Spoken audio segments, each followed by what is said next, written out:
It was on February 24th that Russia's invasion of eastern territories of Ukraine commenced, marking the largest attack on a European country since World War II, with military operations on both sides running into the hundreds of billions of dollars, with hundreds of thousands of soldiers killed or injured.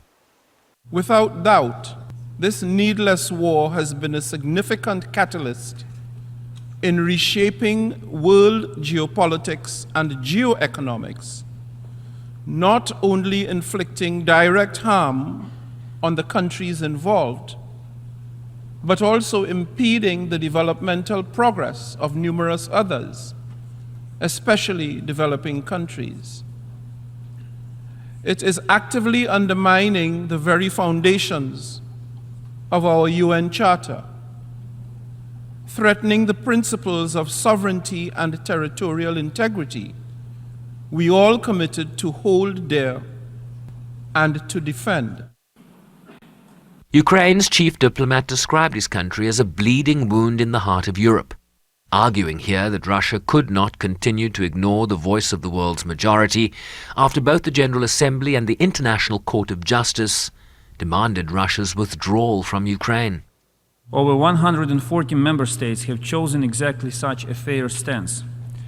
This represents roughly 3/4 of the United Nations. If this assembly could end the war and restore Ukraine's territorial integrity through passing a bill, Ukraine would already be at peace. If Russia had implemented the order of the International Court of Justice of March 16, 2022, we would also already be living in peace. Let me remind you that the court indicated among its provisional measures that the Russian Federation shall immediately suspend the military operations it began on February 24, 2022 in the territory of Ukraine. End of quote. This legally binding decision remains in force today. We can also see that in these 2 years, global security has only deteriorated. More and more wars and conflicts are flaring up across the globe.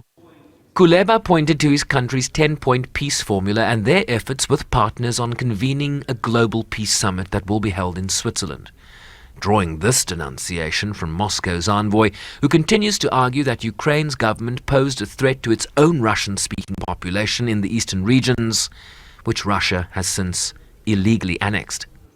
То сам собой возникает вопрос. If we look at everything that took place over the past 10 years, the question that arises is, could this have all been avoided? Russia did not start this war. It came to put an end to it. All the Kyiv authorities had to do was respect people's rights, let them live in peace on their own territory, study in their own language, enjoy freedom of religion and freedom of thought. One should not waste time on Kyiv's futile plans to negotiate on the basis of Zelensky's so-called peace formula. It is nothing other than an ultimatum to Russia and an attempt to lure as many countries as possible into endless meetings on this utopian project at any price possible. This fabrication is already clear to many of those who at first unwittingly found themselves drawn into Kyiv's deceitful scheme. While both countries have suffered staggering losses, Russia has in recent weeks regained the momentum as Ukraine struggles to replenish its weapons and soldiers, while billions in military aid from the United States remains held up by the Republican-controlled House of Representatives. This as US President Joe Biden earlier Friday announced 500 new sanctions against Russia for what the White House calls its ongoing conquest on Ukraine and for the death of Alexei Navalny, whom Biden described as a courageous anti-corruption activist and Russian President Vladimir Putin's fiercest opposition leader. The US action comes as the European Union also announced sanctions on several foreign companies over allegations that they've exported dual-use goods to Russia that could be used in its war against Ukraine.